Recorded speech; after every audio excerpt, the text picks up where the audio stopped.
still in the spirit of Eid Mubarak 1442 Hijriah ya. Tetap kita akan ngobrol-ngobrol sambil nonton ulang beberapa video lawas yang tetap asik ya untuk kita lihat. Ya, karena negara kita ini memang penuh dengan hal-hal kocak ya. Jadi kalau kita flashback peristiwa-peristiwa yang terjadi sebelumnya, lu bisa ketawa-ketawa sendiri. Nah, gue pengen cerita di video ini, pengen ngajak lu ngeliat lagi tentang satu sosok menteri yang sejak awal diangkat itu memang kontroversial ya. Satu, dia menteri paling muda. Kalau nggak salah satu-satunya menteri yang masih masuk kategori generasi milenial sehingga dipanggil Mas Menteri. Siapa lagi kalau bukan bos Gojek ya, Nadiem Makarim ya. By the way, Gojek katanya dapat suntikan dana lagi bro. Gila ya, luar biasa. Apakah ini efek Nadiem jadi menteri? Nggak tahu juga ya. Kemudian kontroversi lainnya adalah ya, Nadiem ini kan memang menjadi Menteri Pendidikan dan Kebudayaan ya sebelum nomenklaturnya diubah. Biasanya tradisinya nih Menteri Pendidikan dan Kebudayaan itu satu dari Muhammadiyah dan biasanya profesor doktor ya, atau setidaknya adalah memang orang yang sudah lama menggeluti dunia pendidikan. Nah, Mas Menteri kan enggak. Gue inget banget ya beberapa waktu yang lalu pas awal-awal jadi menteri, dia pernah datang di satu event gitu di UI ya, bukan wisuda, Dies Natalis kalau gue nggak salah. Lu bayangin ya, ketika Dies Natalis itu kan semua profesor itu pakai toga segala macam formal ya. Nadiem luar biasa ya dengan batik, celana jeans dan sepatu Keds ya, luar biasa, dahsyat ya. Padahal Mark Zuckerberg aja waktu diundang sama Harvard itu pakai jas. Kontroversi yang lain banyak ya, kayaknya memang susul menyusul sesudah itu. Nah, di video kali ini gue pengen ngajak lu untuk ngelihat flashback. Ada 3 video lawas gue tentang Nadiem Makarim. Nah, kenapa ini menarik? Karena yang pertama ini kita akan lihat ya satu video tentang SKB 3 Menteri. Ini video ini ngebahas bagaimana Nadiem menangani ada satu masalah yang awalnya di SMK 2 Padang, ada orang tua siswi protes karena anaknya tanda kutip dipaksa lah ya, pakai jilbab karena aturan sekolah gitu ya. Anaknya non muslim gitu ya. Ini kan peraturan masalah sekolah itu diangkat ke tingkat nasional, ada SKB 3 Menteri yang ngatur masalah seragam. Ya, ini menjadi menarik ya karena ternyata SKB 3 Menterinya lalu ditolak. Ya, dibatalkan oleh Mahkamah Agung. Gonok juga nih kayaknya Mas Adim ya. Kita lihat videonya.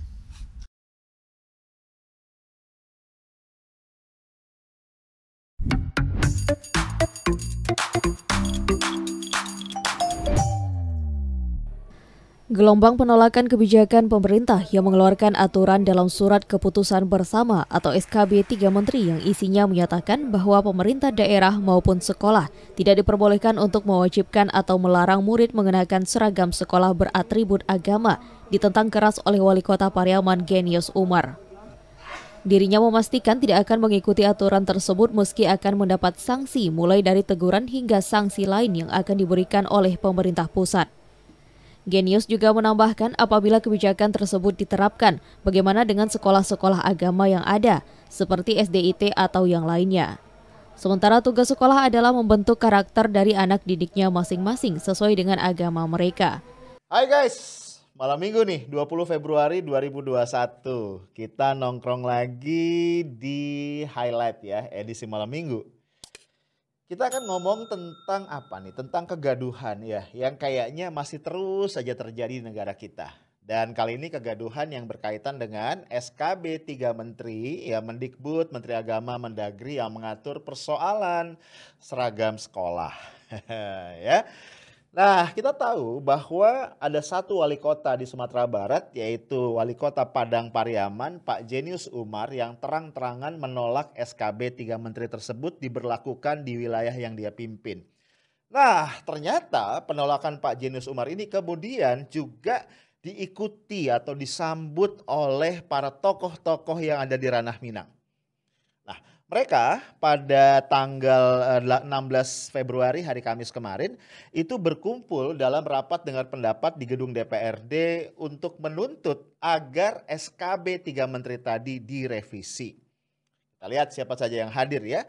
Pertama ada anggota Komisi 1 DPR RI Gus Pardi Gaus, kemudian Ketua MUI Sumbar Buya Gus Rizal Gazahar, Ketua Lembaga Kerapatan Adat Alam Minangkabau Muhammad Sayuti Dato Rajo Panghulu, Dari unsur Bondo Kanduang, Sekretaris NU Sumatera Barat Sulaiman Tanjung, mantan Wali Kota Padang Fauzi Bahar, dari unsur Aisyah, Muhammadiyah, Dewan Pendidikan, dan sejumlah ormas lainnya.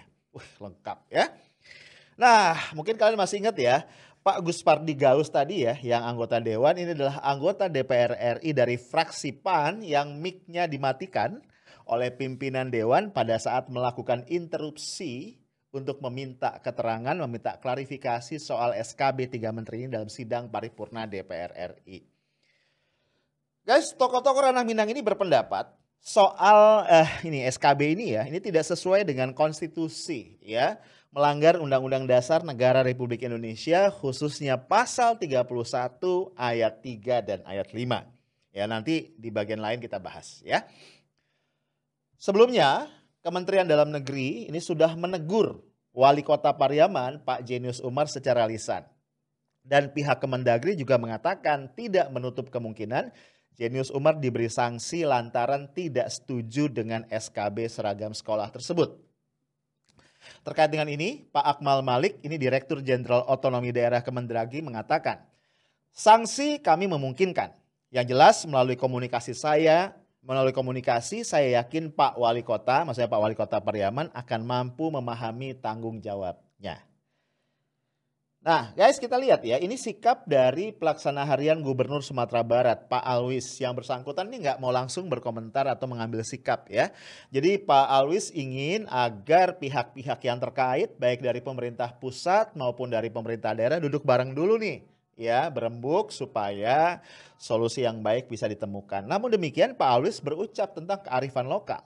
Ya, Pak Alwis mengatakan begini, setiap daerah tentu punya kearifan lokal.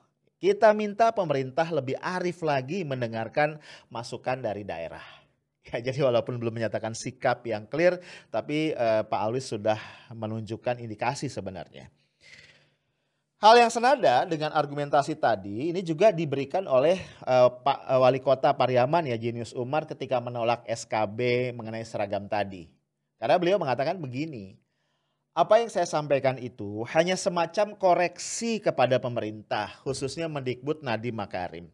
Jangan dianggap sama, digeneralisir. Kita hormati pemerintah pusat, hanya saja pusat harus menghargai kearifan lokal juga. Guys, ternyata politisi-politisi juga ikut bicara nih ya. Yang pertama Wakil Ketua Komisi 2 DPR RI ya dari fraksi PDIP, Junimar Girsang. Nah beliau ini mendesak agar Mendagri Tito Karnavian segera mengambil sikap terhadap Jenius Umar.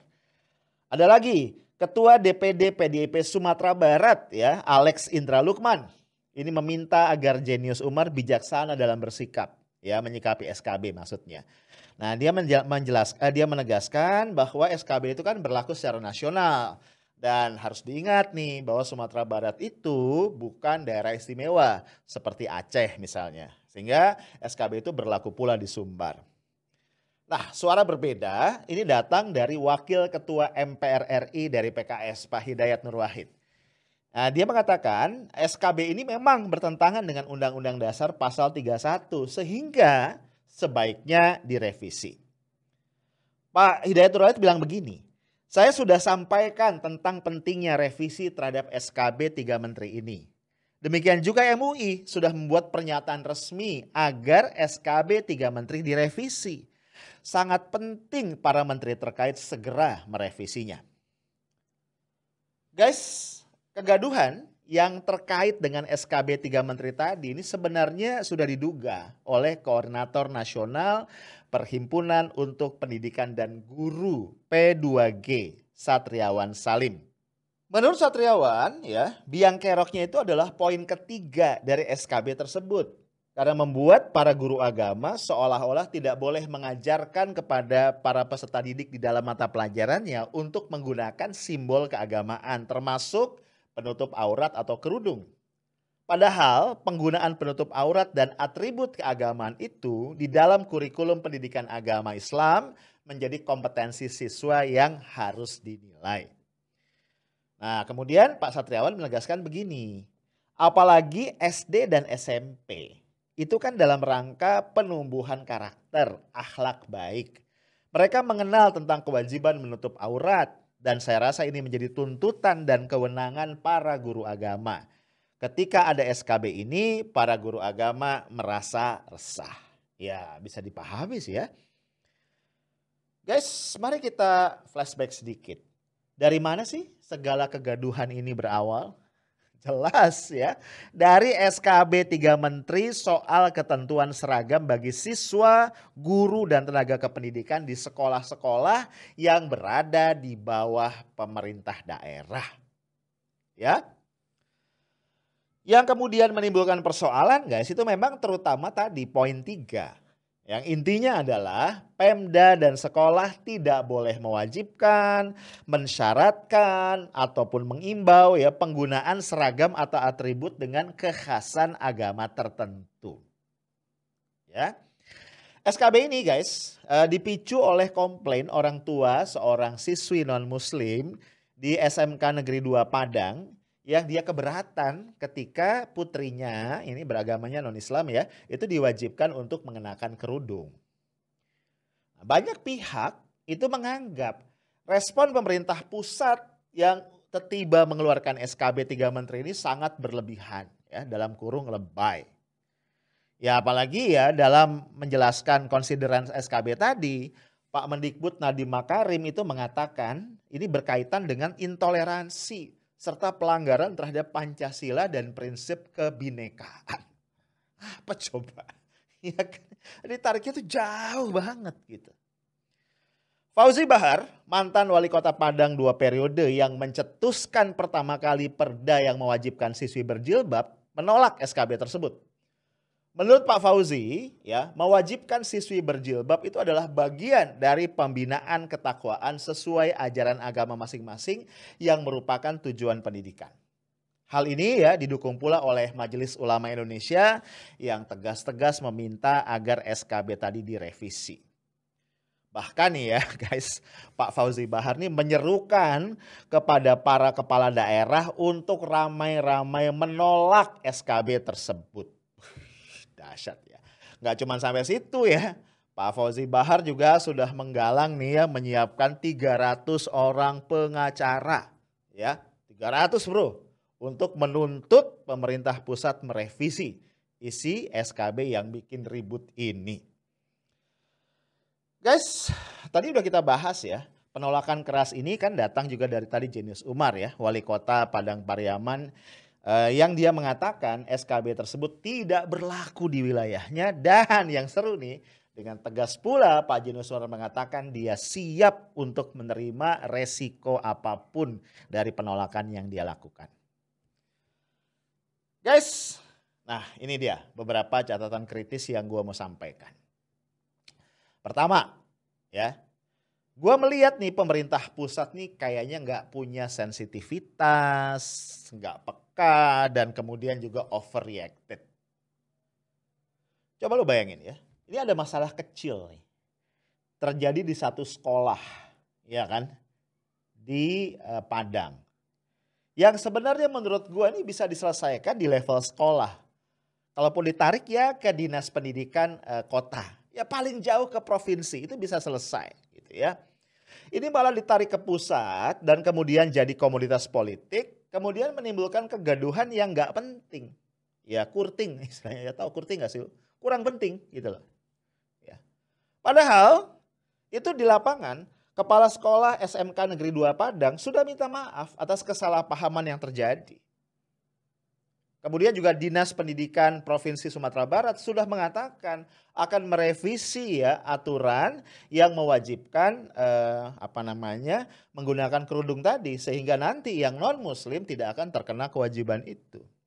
Jadi artinya menurut gua selesai, udah clear gitu loh. Ya kaget aja kan tiba-tiba kemudian pemerintah pusat cawe-cawe. Nah, dampaknya apa? Ini nggak kecil ya. SKB 3 Menteri tadi semakin menguatkan citra pemerintahan Presiden Jokowi sebagai pemerintahan atau rejim yang Islam and Muslim unfriendly, ya, yang tidak bersahabat terhadap Islam maupun umat Islam. Ini bahaya nih. Nah, tidak bisa disalahkan guys kalau kemudian publik mengait-ngaitkan. Misalnya dengan kencangnya stigma radikal ya yang dilekatkan pada kelompok-kelompok tertentu dari umat muslim gitu ya. Apalagi nih persekusi dan kriminalisasi terhadap ulama, pembubaran ormas Islam tanpa pengadilan, dan juga bahkan penembakan 6 laskar FPI ya, dan beberapa peristiwa lain yang selama ini terjadi. Nah, apalagi guys, diperparah lagi nih ya. Pemerintah pusat menurut gua sangat tidak bijak dalam merespon berbagai penolakan yang terjadi. Bukannya bersikap terbuka, rendah hati, bermusyawarah gitu ya. Ini pemerintah pusat ini malah pasang style kenceng ya dengan melempar ancaman. Ya lu bayangin aja. Mendikbud Nadiem Makarim mengatakan pemerintah akan bertindak tegas menggunakan berbagai instrumen sanksi bagi sekolah-sekolah yang melanggar SKB tersebut. Termasuk di dalamnya evaluasi ulang pemberian dana bantuan operasional sekolah atau dana BOS dan juga bantuan pemerintah yang lain. Menurut gua ya guys, pemerintah ini kayak apa ya? Benar-benar bermain api gitu loh. Karena membenturkan antara keyakinan ini dengan ancaman. Ya. Dan cara ini sangat manjur dalam meletupkan kemarahan. Makanya gue bilang bahaya. Itu yang pertama. Yang kedua, ya. Ini pemerintah pusat, gue lihat nih memaksa ya bermain keras ya di area berbahaya. Di area abu-abu yang bisa ditafsirkan ya berbenturan nih dengan konstitusi. Ini yang bikin ribut. Yuk kita lihat. Salah satu basis argumentasi dari pihak-pihak yang menolak SKB 3 Menteri ini adalah apa? Karena isinya dinilai bertentangan dengan Undang-Undang Dasar Negara Republik Indonesia pasal 31 ayat 3 dan ayat 5. Yuk kita lihat isinya apa. Ini pasal 31 ayat 3. Pemerintah mengusahakan dan menyelenggarakan satu sistem pendidikan nasional yang meningkatkan keimanan dan ketakwaan serta akhlak mulia dalam rangka mencerdaskan kehidupan bangsa yang diatur dengan undang-undang. Itu ayat 3 ya.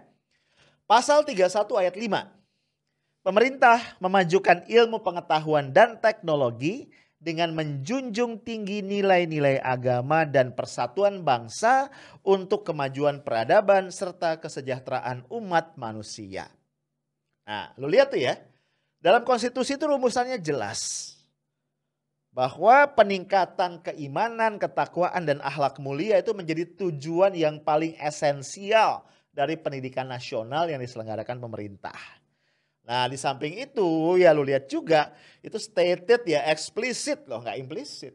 Nilai-nilai agama itu diletakkan mendahului nilai-nilai yang lain.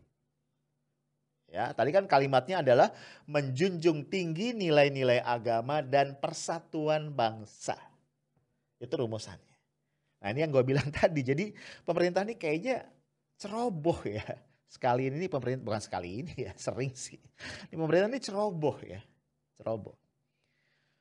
Sembrono lah lebih tepat begitu. Padahal menurut gue ya, kalau saja pemerintah pusat tuh mau lebih tenang ya, kemudian lebih rendah hati, itu solusi win-winnya tuh gampang. Kalau mau ya, kalau mau, kecuali kalau nggak mau ya. Ya fokus aja pada mencegah ya, pada upaya mencegah intoleransi beragama di sekolah. Ya, pada mencegah potensi itu, intoleransi beragama. Ya aturannya bisa dibuat begini. 1, sekolah dilarang mewajibkan, menyuruh atau mengimbau penggunaan pakaian seragam dengan kekhasan agama tertentu bagi siswa, guru, dan tenaga kependidikan yang beragama berbeda. 2, sekolah tidak boleh melarang penggunaan pakaian seragam dengan kekhasan agama tertentu bagi siswa, guru, dan tenaga kependidikan. Simpel kan? Jadi buat yang beragama berbeda nggak boleh diimbau apalagi dipaksa. Kemudian buat orang dengan agama tertentu nggak boleh dilarang. Selesai sudah. Gitu. Nah itu poin gue yang kedua. Catatan gue yang ketiga nih. Ini pemerintah nih terkesan salah fokus alias salfok. Ya, dan juga salah prioritas. Ya, jadi nyari urusan-urusan kecil yang nggak penting dan kemudian memicu kekisruhan yang besar gitu ya. Kenapa gue bilang begitu? Gini nih, Dalam kondisi pandemi saat ini, menurut gua secara keseluruhan, fokus pemerintah itu harusnya cuma dua aja. Yang pertama adalah mengendalikan penyebaran COVID-19, jadi menangani aspek kesehatan ya dari pandemi COVID-19. Dan yang kedua, mempercepat pemulihan ekonomi. Ya kita tahu ya ekonomi kita sangat terdampak ya, walaupun sebelum COVID pun sebenarnya udah berantakan juga sih ya. Nah itu fokusnya dua itu aja. Menangani COVID-nya, menangani ekonomi. Udah, gak usah nambahin urusan. Emang pemerintah sehebat itu apa? Gitu ya, nambahin urusan yang lain. Nah secara khusus kalau kita bicara Kementerian Pendidikan dan Kebudayaan yang dipimpin oleh Nadiem Makarim, ini fokusnya apa? Terus membenahi sistem dan mekanisme pembelajaran jarak jauh. Gitu loh. Agar kualitas hasil belajar siswa itu tidak terlalu merosot ya. Ini kan udah bukan rahasia umum. Guru-guru bingung, orang tua pusing, siswa juga sakit kepala gitu ya. Karena ternyata implementasi pembelajaran jarak jauh itu sulit ya. Ya lu ngerasain sendiri gak sih? Ya yang punya adik, yang punya ponakan, punya anak itu satu rumah dibuat pusing kan ya. Gara-gara belajar online. Belum lagi masih banyak ya masalah-masalah lain. Misalnya ya kita tahu ada isu plagiasi di perguruan tinggi. Ya bahkan orang yang melakukan plagiasi itu bisa menjadi rektor. Itu kan persoalan gitu ya. Belum lagi ada isu yang berkaitan dengan pemberian doktor honoris causa. Yang itu kayaknya jor-joran sehingga ditengarai tanda kutip ya ada transaksi di balik itu. Ini persoalan-persoalan serius yang merupakan ranah dari Mendikbud. Gitu ya. Ngapain? Ngurusin jilbab. Kan kurang kerjaan. Nah jadi guys menurut gua ini sangat aneh dan absurd ya. Kalau dalam kondisi yang berat ini, pemerintah pusat itu malah ngurusin hal-hal yang nggak penting, mengada-ngadakan masalah yang nggak ada gitu ya, bahkan memantik konflik yang nggak perlu. Nah, tapi gue jadi mikir ya, atau apakah kegaduhan ini sengaja diciptakan? Karena ada target lain yang ingin ditembak, atau ada kasus besar yang ingin disembunyikan. Awah gelap. Itu aja guys dari gua. Saya tahu smart and professional. Assalamualaikum warahmatullahi wabarakatuh. Nah guys, di video yang kedua kita akan lihat ya kontroversi yang lainnya ketika Kementerian Pendidikan dan Kebudayaan tidak mencantumkan frase agama dalam roadmap pendidikan Indonesia, yaitu hilang dari visi pendidikan nasional. Wah rame ya. Dan Mas Nadiem ya seperti biasa ya gaya milenial dengan enteng mengatakan ya sudah. Kalau bagi beberapa pihak itu penting, kita masukin lagi. Kita lihat ya videonya.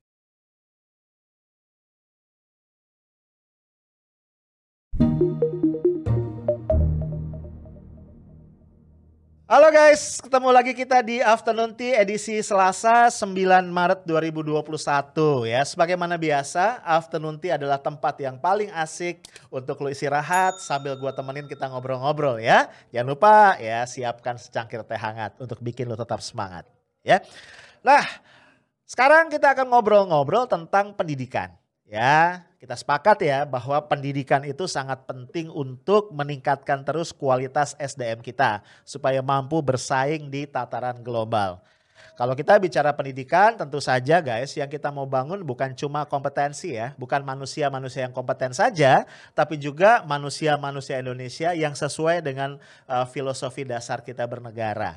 Kalau kita bicara filosofi dasar bernegara tentu kita tidak bisa lari dari Pancasila yang sudah kita sepakati.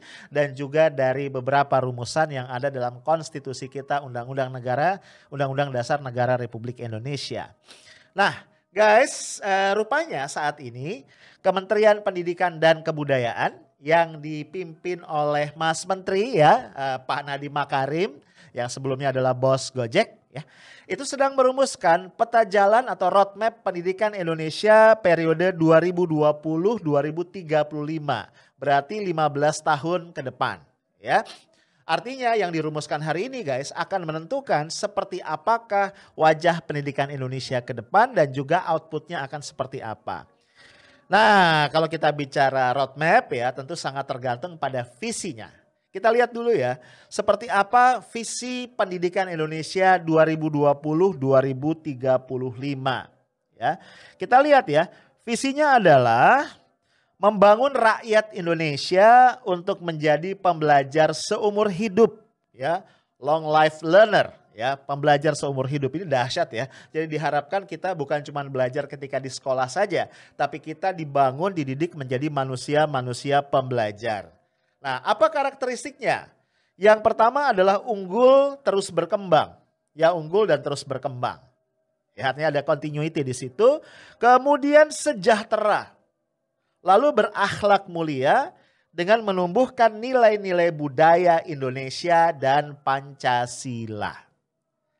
Ya, kalau kita baca selintas kayaknya nggak ada masalah ya. Ini adalah visi yang luar biasa, visi yang menggambarkan tadi manusia seperti apa yang akan dihasilkan sebagai output dari pendidikan kita. Tapi guys, ternyata beberapa pihak itu menemukan kejanggalan dalam rumusan roadmap ini, khususnya tadi mengenai visi pendidikan kita. Salah satunya adalah pengurus pusat Muhammadiyah yang disampaikan langsung oleh ketua umumnya Bapak Haidar Nasir. Apa nih persoalannya? Ternyata setelah diteliti lebih dalam rumusan visi tadi sama sekali tidak ditemukan frase agama. Ya, benar nggak? Nggak ada kan? Ya, nggak ditemukan frase agama. Coba kita lihat lagi ya tulisannya. Ya, jadi nggak ada frase agama di situ. Yang ada hanya pembelajar seumur hidup, kata kuncinya itu kan ya. Kemudian terus berkembang, sejahtera, akhlak mulia, nilai-nilai budaya dan juga Pancasila. Jadi tidak ada frase yang langsung merujuk kepada agama. Nah, yang dikhawatirkan oleh Pak Haidar Nasir, oleh Muhammadiyah adalah kemudian dalam perjalanan berikutnya ketika agama itu tidak secara eksplisit ya dicantumkan di dalam visi pendidikan, maka tafsirnya itu bisa terpulang kepada para pembuat kebijakan. Ya, karena kita bayangkan kalau ini namanya adalah roadmap atau peta jalan, maka produk-produk peraturan selanjutnya yang berkaitan dengan pendidikan dan kebudayaan kita itu akan merujuk ke sini. Iya kan? Ya misalnya saja yang paling jelas adalah bagaimana kita merumuskan kurikulum pendidikan. Pasti akan merujuk kepada roadmap yang sudah disusun dan disepakati. Nah guys, akhirnya menjadi tidak terlampau berlebihan ya. Kalau pihak-pihak yang tadi menyoroti termasuk Muhammadiyah, Pak Haidar Nasir menduga-duga bahwa ini ada mulai masuk unsur-unsur sekularisasi. Ya, unsur-unsur sekularisme, proses menuju ya, kalau kita bicara sekularisasi kan proses untuk mensekulerkan pendidikan kita. Artinya apa? Melepaskan pendidikan dari nilai-nilai keagamaan. Ya, dan kemudian hanya mengaitkan pendidikan dengan nilai budaya setempat ya. Dan ini tentu saja bukan hal yang kita inginkan. Nah, kita lanjutkan, kekhawatiran ini juga beralasan guys ya. Kenapa? Karena kalau kita merujuk kepada konstitusi ya, ini ada pasal yang harus menjadi rujukan dari semua pendidik dan penyelenggara pendidikan yaitu bab 13 ya tentang pendidikan dan kebudayaan, khususnya di pasal 31 ada 5 ayat yang berbicara secara sangat mendetail mengenai pendidikan di Indonesia. Ya, nah dari 5 pasal itu atau 5 ayat di pasal 31 itu, gue ingin sampaikan atau ingin highlight beberapa ya. Ada ayat 3 misalnya, di mana pemerintah mengusahakan dan menyelenggarakan satu sistem pendidikan nasional yang meningkatkan keimanan dan ketakwaan serta akhlak mulia dalam rangka mencerdaskan kehidupan bangsa yang diatur dengan undang-undang. Jadi di situ ada frase keimanan dan ketakwaan, baru kemudian akhlak mulia. Kalau kita bicara keimanan dan ketakwaan, tentu saja ya aspek-aspek agama ya, hal-hal yang berkaitan dengan agama, penanaman nilai-nilai agama tidak bisa dilepaskan dari sistem pendidikan yang akan kita bangun, kurikulum pendidikan yang kemudian akan kita kembangkan. Nah, kemudian guys, kita lihat lagi penekanan itu juga ada pada ayat 5 dari pasal yang sama, yaitu pasal 31. Di sana dikatakan pemerintah memajukan ilmu pengetahuan dan teknologi dengan menjunjung tinggi nilai-nilai agama dan persatuan bangsa untuk kemajuan peradaban serta kesejahteraan umat manusia. Jadi kalau kita refer ke sini, pengembangan ilmu pengetahuan dan teknologi lewat sebuah sistem pendidikan, guys, itu tujuan yang pertama dan utama justru adalah menjunjung tinggi nilai-nilai agama, ya. Jadi ini menjadi hal yang sangat penting. Sangat wajar kemudian kalau tadi Pak Dar Nasir, Muhammadiyah dan beberapa pihak yang lain juga menyatakan keberatannya dengan rumusan visi pendidikan yang ada di dalam Roadmap Pendidikan Indonesia 2020-2035. Nah, yang menarik guys, merespon beberapa keberatan dari berbagai pihak ini, kemudian pihak Kemdikbud dengan ringan saja, biasa ya. Pemerintah tuh sering begitu ya. Akhirnya kita jadi masyarakat sipil kadang-kadang jadi kena zong gitu ya. Jadi pemerintah itu merespon tadi ya keberatan-keberatan yang cukup serius itu dengan santuy aja. Pihak Kemdikbud bilang ya bahwa ini masih draft ya. Ini masih draft, belum final dan masih menantikan masukan dari berbagai pihak. Ya. Sampai di situ terdengar bijak sih. Cuma gue bisa paham ya kalau tetap saja Pak Haidar Nasir dan yang lain-lain itu bertanya-tanya. Maksudnya begini, oke lah dia sebuah draft. Tapi kan draft itu guys haruslah kemudian merujuk ya, penyusunannya merujuk kepada aturan yang lebih tinggi. Dan kalau kita bicara bernegara berarti aturan yang paling tinggi itu ada pada konstitusi. So the big questionnya adalah ini pihak yang menyusun draft ngerti konstitusi gak sih gitu. Iya kan? Apakah merujuk ke sana atau tidak gitu. Nah kan ya oke draft, tapi kan draftnya kok jadi aneh kira-kira begitu. Nah jadi wajar kemudian tadi dugaan-dugaan bahwa ini paham sekularisme ini kayaknya sedang disebarluaskan secara halus. Atau ada proses sekularisasi dalam pendidikan ini kemudian jadi merebak. Dan kalau dugaan itu betul ya tentu saja kita wajar malah merasa prihatin ya. Bukan sekedar prihatin guys tapi juga harus melakukan koreksi.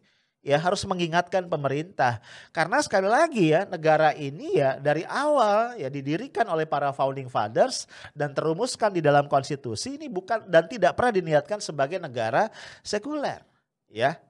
Lu bayangin ya di konstitusi aja itu dikatakan ya di awal konstitusi ya atas berkat rahmat Allah yang maha kuasa. Kan gitu ya.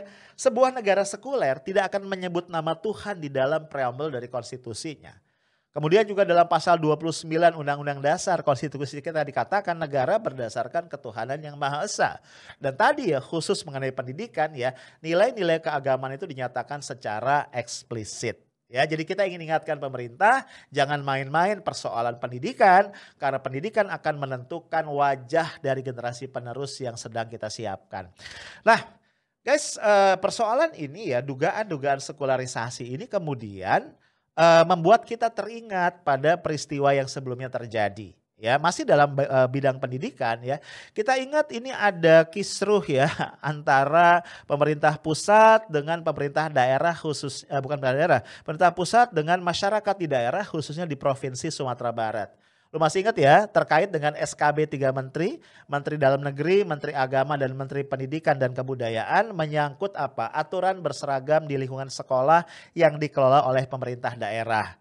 Ya intinya kan Pemda dan juga sekolah itu tidak diperkenankan untuk mewajibkan bahkan menghimbau ataupun melarang agar siswa, guru dan tenaga kependidikan menggunakan seragam dengan ciri khas dari agama tertentu. Nah ini ditolak keras dan menimbulkan perlawanan dari masyarakat di Ranah Minang, Sumatera Barat. Ya kita tahu ya awal kasusnya pernah gue bahas juga di sebuah podcast gue.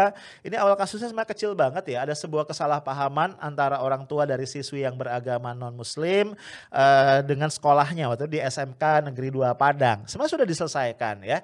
Tapi entah mengapa kemudian diangkat ke tingkat nasional ya kesan gue agak-agak dipolitisir dan kemudian keluarlah SKB ini.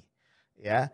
Kemudian terjadi tadi riak perlawanan karena dianggap tidak memperhatikan kearifan lokal dan bahkan ada potensi melanggar konstitusi khususnya pasal mengenai pendidikan tadi. Karena memang ya kita bisa pahami ya di sekolah misalnya ketika sekolah menganjurkan atau meminta atau mewajibkan siswi-siswi muslim untuk misalnya menggunakan pakaian tertentu ya kalau dalam Islam itu berhijab menutup aurat itu bagian dari pendidikan untuk membangun tadi ya membangun keimanan, ketakwaan, akhlak mulia berdasarkan nilai-nilai agama masing-masing.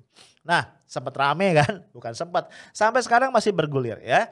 Karena sebenarnya ya ini kan sederhana ya menyelesaikannya. Cuma nampaknya pemerintah pusat berkeras. Bahkan kalau lu ingat, Mas Menteri ya, Pak Nadiem Makarim itu dengan tegas mengatakan bahwa sekolah-sekolah yang masih melanggar gitu ya, masih mewajibkan gitu, itu akan dikenai sanksi ya, dari mulai sekedar teguran, bahkan ada ancaman bahwa dana bantuan operasional pendidikan dan bantuan-bantuan lainnya dari pemerintah pusat akan dievaluasi dan bahkan tidak menutup kemungkinan dihentikan.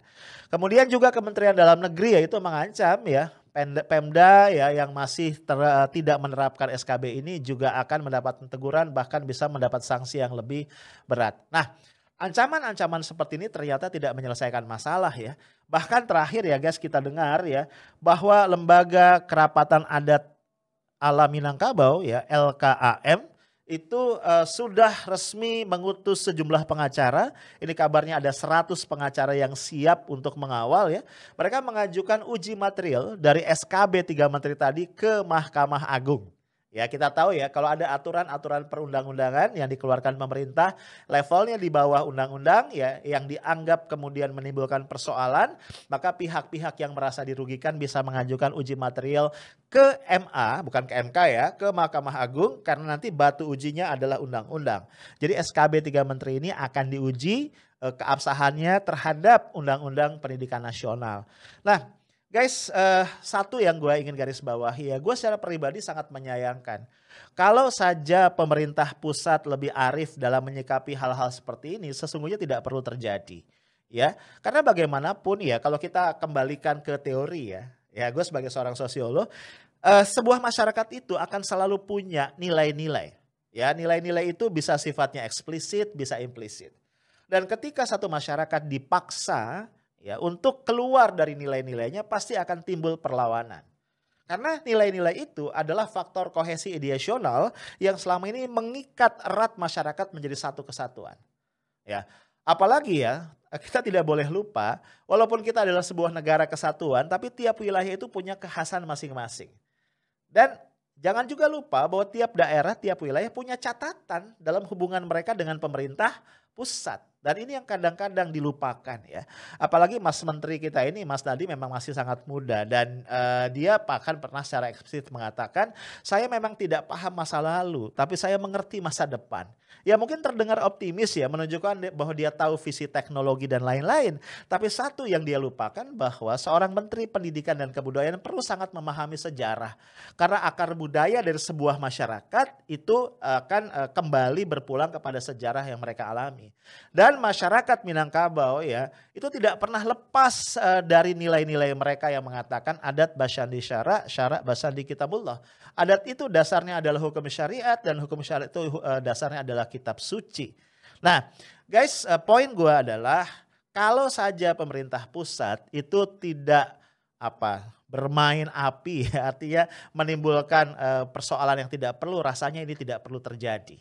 Ya, bagaimanapun masyarakat Indonesia ini adalah masyarakat yang religius. Ya, kita berangkat dari nilai-nilai agama yang kita yakini. Jangan sampai kemudian ketika ada sebuah masyarakat, sekelompok orang yang mencoba untuk melaksanakan nilai-nilai agama yang mereka yakini, kemudian diberikan stigma negatif. Ya, misalnya radikal, ekstrim, tidak NKRI, tidak Pancasila dan sebagainya. Justru ketika sekelompok masyarakat melaksanakan nilai-nilai agama yang mereka yakini dengan sebaik-baiknya, itu adalah bentuk yang paling nyata dari pengamalan Pancasila. Ya, kembali kita ingatkan pemerintah bahwa karena bangsa ini adalah bangsa yang dibangun di atas nilai-nilai Pancasila, di mana nilai-nilai religius adalah bagian yang tidak terpisahkan di dalamnya, maka tidak pada tempatnya kalau agama kemudian dihilangkan dari spirit pendidikan kita. Visi pendidikan kita haruslah tetap berdasarkan nilai-nilai religius yang dianut oleh bangsa Indonesia. Itu aja guys dari gua, stay tough, smart, and professional. Assalamualaikum warahmatullahi wabarakatuh. Nah bro, video ketiga kita tentang kontroversi Nadiem ya, ini adalah berkaitan dengan hilangnya nama Mbah Hasyim Asy'ari, pendiri dari Nahdlatul Ulama, dari buku Kamus Sejarah Indonesia. Ini yang bertanggung jawab, ini proyeknya di bawah Hilmar Farid, dia adalah Direktur Jenderal Kebudayaan ya. Kontroversinya banyak banget ya, lo tonton aja. Tapi yang menarik kemudian ternyata ditemukan bahwa yang hilang itu bukan cuma nama Hasyim Asy'ari, tapi juga misalnya nama Jenderal Besar Abdul Haris Nasution. Ya, kita lihat ya videonya.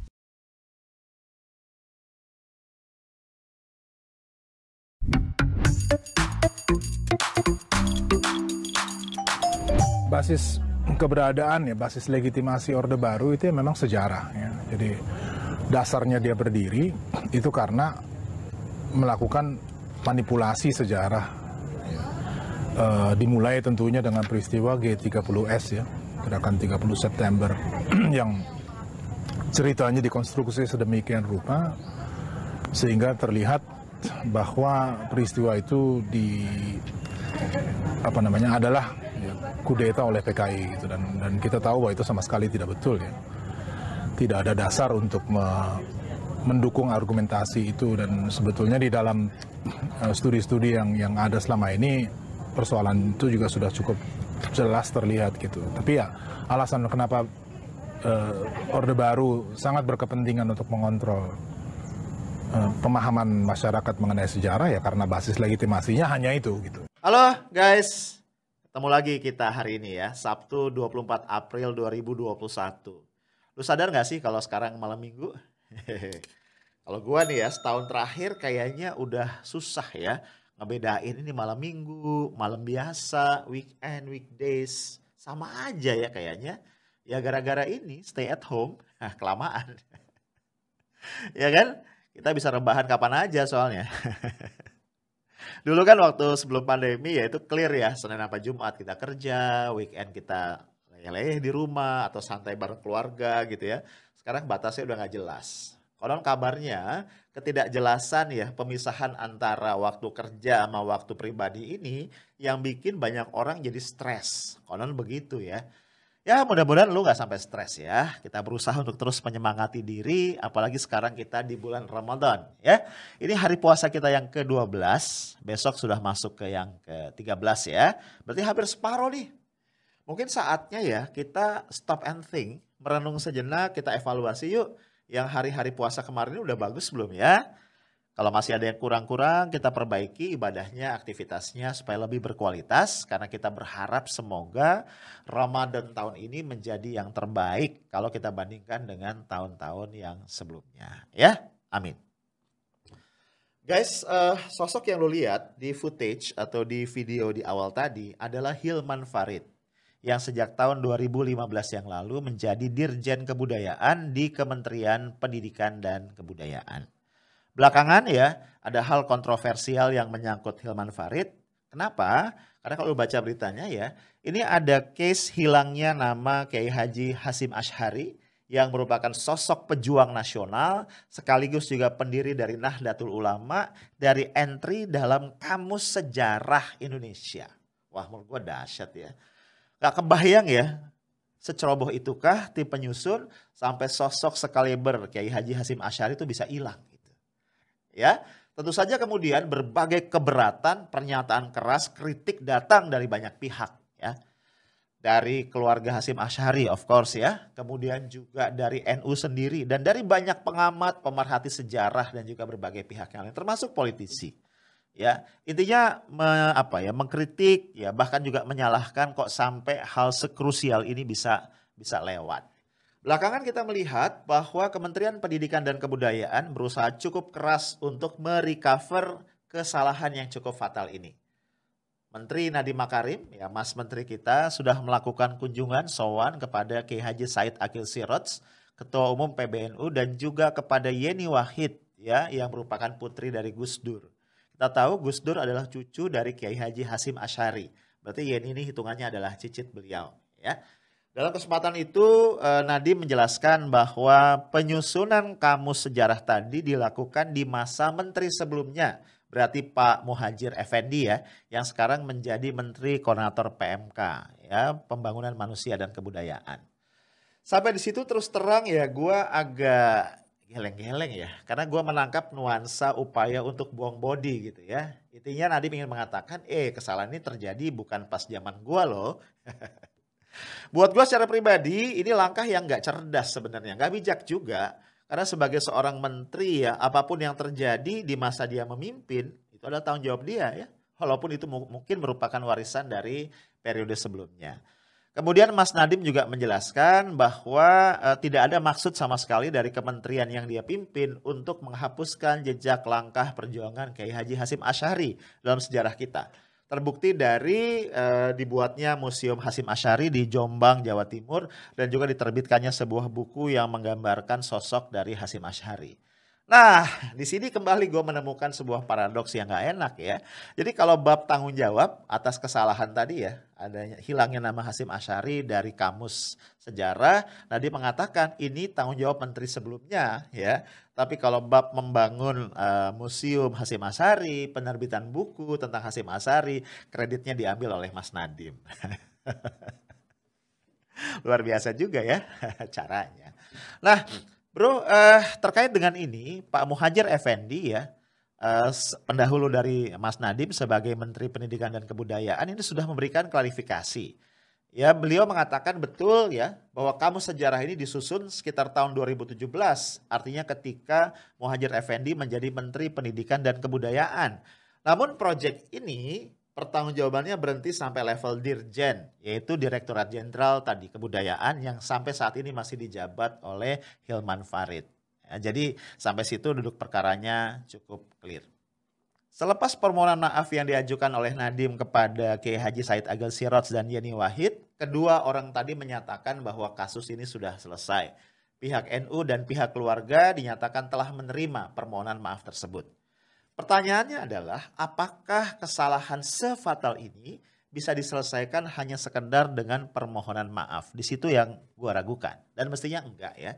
Karena sosok Kiai Haji Hasyim Asy'ari menurut gua sudah merupakan milik bangsa, bukan sekedar milik keluarga maupun milik dari Nahdlatul Ulama. Artinya apa? Sebuah pelurusan sejarah yang komprehensif untuk menempatkan bukan hanya Kiai Haji Hasyim Asy'ari, tapi seluruh tokoh yang telah berjasa bagi terbentuknya dan kokohnya bangsa ini harus dilakukan. Nah, apalagi kemudian publik menengarai ini ada maksud-maksud terselubung yang kemudian juga bermuara kepada sosok Hilman Farid. Mau tidak mau kemudian beberapa netizen ya yang cukup curious mencoba menggali siapa sesungguhnya Hilman Farid. Nah, ini gue tayangin foto ya. Mungkin lu nggak bisa mengenali sosok dengan rambut gondrong di dalam foto tadi. Dia adalah Hilman Farid beberapa tahun yang lalu. Karena Hilman Farid ini memang sosok yang dikenal punya concern terhadap hal-hal yang berkaitan dengan kebudayaan ya. Dia menamatkan PhD-nya dari National University of Singapore dan kalau gua nggak salah dia menulis satu disertasi yang berkaitan dengan peran dari Tan Malaka. Kalau gua nggak salah ya, lu boleh cek lagi. Nah, Hilman Farid ini pernah menjadi bagian ya bersama Wiji Tukul dan yang lain-lain dari Jaker atau Jaringan Kerja Budaya ya, sebuah organisasi yang lo lihat dari namanya dan dari tokoh-tokoh yang bergabung ini mengusung ideologi yang agak-agak kiri ya. Apalagi belakangan juga Hilman Farid ini menjadi anggota dari Partai Rakyat Demokratik yang dinyatakan sebagai organisasi terlarang di zaman Orde Baru dan kemudian menjadi partai politik ketika kita memasuki era reformasi. Namun ketika PRD ini tidak lolos dalam parliamentary threshold di pemilu tahun 99, kemudian para aktivisnya, para pendirinya termasuk Budiman Sujatmiko bergabung dengan Partai Demokrasi Indonesia Perjuangan. Dan sepemahaman gua, ya sepengetahuan gua, istri dari Hilman Farid ini juga pernah menjadi anggota parlemen dari Partai Demokrasi Indonesia Perjuangan. Nah, kemudian akhirnya orang mulai mengait-ngaitkan ya kesalahan tadi hilangnya nama Kiai Haji Hasyim Asy'ari dengan sosok Hilman Farid yang memang kalau kita lihat termasuk di videonya tadi ini punya kecenderungan untuk memiliki pemikiran-pemikiran yang sejalan dengan pemikiran Partai Komunis Indonesia. Kalau kita lihat di videonya misalnya Hilman Farid cenderung mengambil posisi membela PKI dalam konteks tragedi 1965. Ya misalnya dia mengatakan bahwa penisbatan gerakan 30 September kepada PKI sekedar merupakan strategi dari pemerintah Orde Baru untuk mendapatkan legitimasi. Ya gue nggak mau masuk ya dalam perdebatan sejarah itu karena gue bukan ahli sejarah.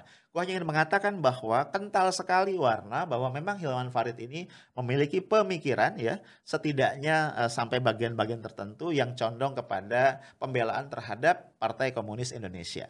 Memang kalau kita lihat jejaknya, tidak ada jejak langsung yang mengaitkan Hilman Farid dengan misalnya keanggotaan PKI, ya, atau juga katakanlah dia keturunan langsung dari tokoh-tokoh PKI, tapi setidaknya pemikirannya menunjukkan satu kesamaan. Apalagi belakangan ini kalau kita lihat salah satu anggota DPR RI dari Partai Gerindra yaitu Bung Fadlizon, ya, itu memposting satu foto lama ya, di mana dia mengisi seminar ya bersama beberapa tokoh. Dan ternyata di situ ada dikotomi antara tokoh-tokoh yang kontra terhadap PKI dengan tokoh-tokoh yang pro terhadap PKI. Bahkan salah satu pembicara selain Hilman Farid ya adalah mantan wartawan dari harian yang berafiliasi dengan Partai Komunis Indonesia. Ini kita lihat lagi ya, cuitan atau statement atau postingan dari Fadlizon. Nah, bro, akhirnya dari situ orang mulai menghubung-hubungkan ya. Apa kaitan Hilman Farid dengan beberapa case yang lain? Kita jangan lupa ya bahwa Hilman Farid adalah orang pertama dan mungkin sampai saat ini satu-satunya pejabat eselon 1 yang bukan berasal dari ASN atau dari PNS ya. Kita tahu ya, jabatan di kementerian mestinya adalah jabatan karir. Sehingga ya seluruh pejabat eselon 4, 3, 2, dan 1 itu dijabat oleh PNS ya, oleh pegawai-pegawai karir. Tapi tidak lama setelah Pak Jokowi menjadi presiden di periode pertama kepemimpinannya, beliau mengeluarkan sebuah aturan yang memungkinkan sosok-sosok profesional yang berada di luar pemerintahan untuk bergabung menjadi pejabat tinggi atau pejabat eselon 1.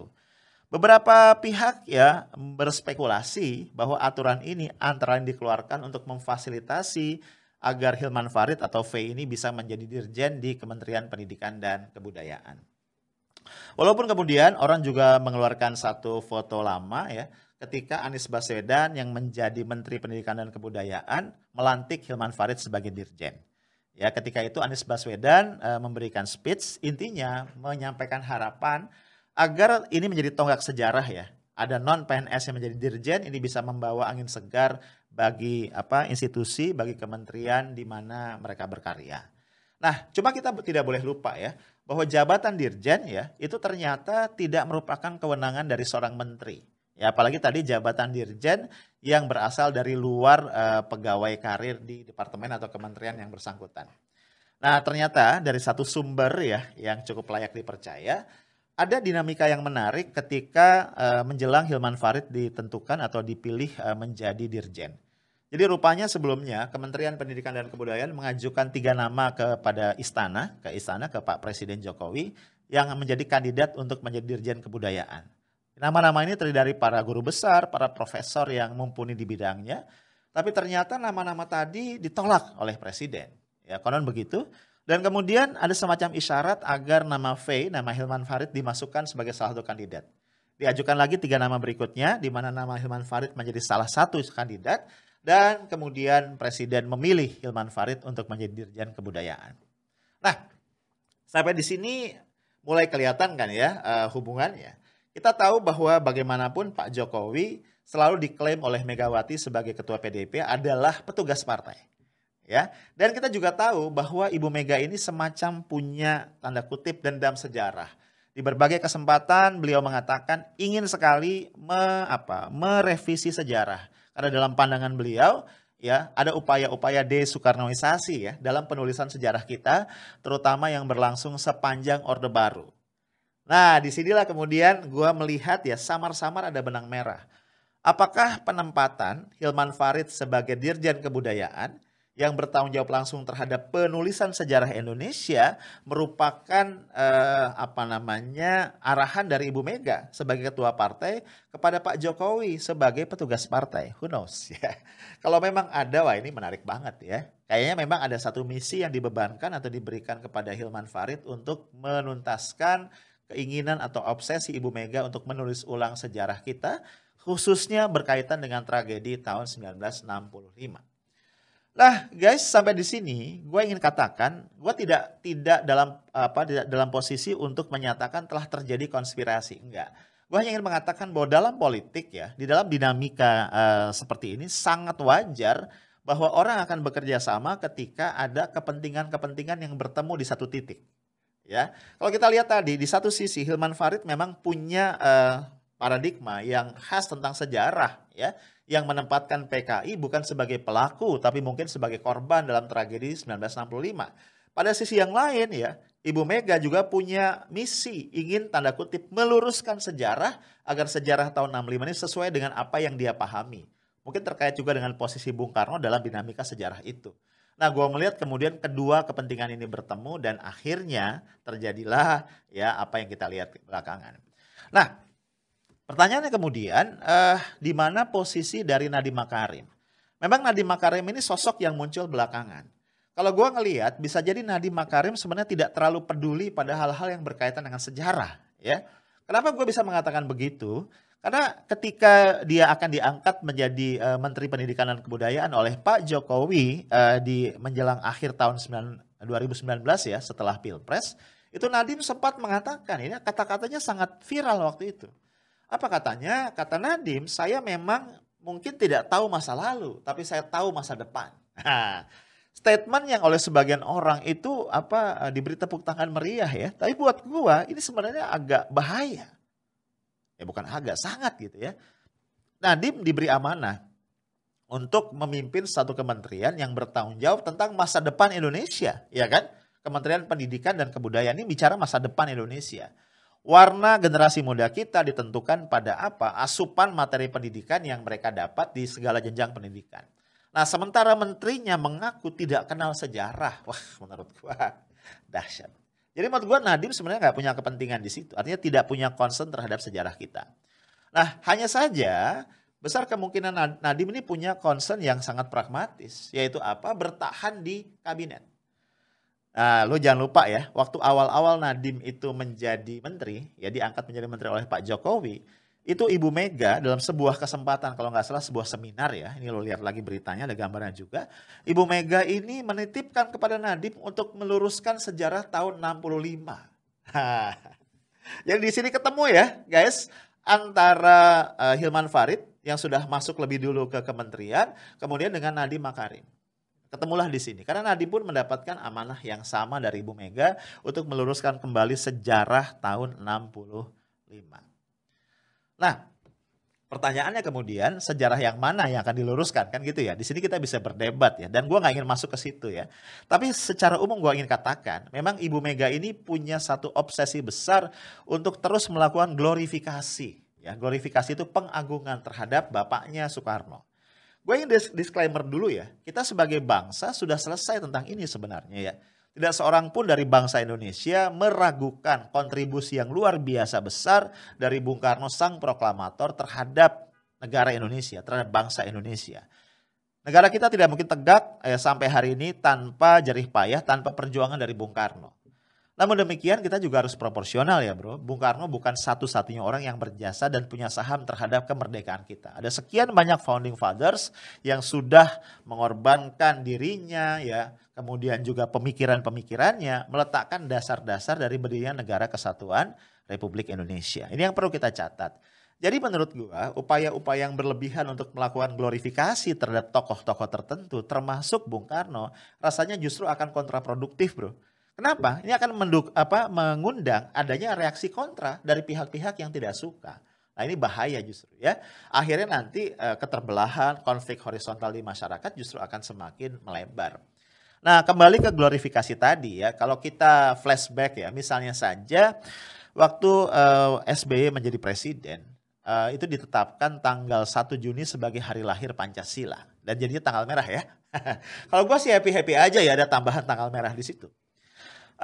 Tapi kemudian sementara pihak menduga, ya walaupun penetapannya dilakukan di masa SBY, tapi ini merupakan desakan ya. Macam ada trade off lah ya, tawar-menawar dengan Ibu Mega gitu ya. Kenapa menurut gue ini kontroversi? Menetapkan 1 Juni sebagai hari lahir Pancasila ini bisa diperdebatkan.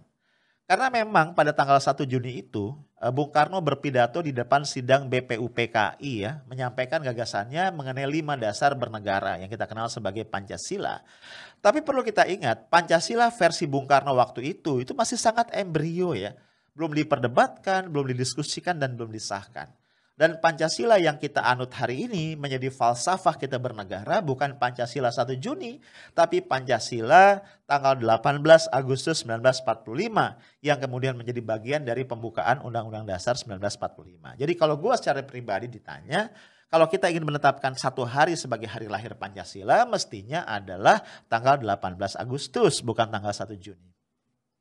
Kemudian kita juga nggak boleh lupa ya, beberapa waktu yang lalu ya Indonesia sempat heboh karena apa? Karena PDIP mengusulkan satu rancangan undang-undang yang menggunakan hak inisiatif DPR yaitu RUU HIP, Haluan Ideologi Pancasila.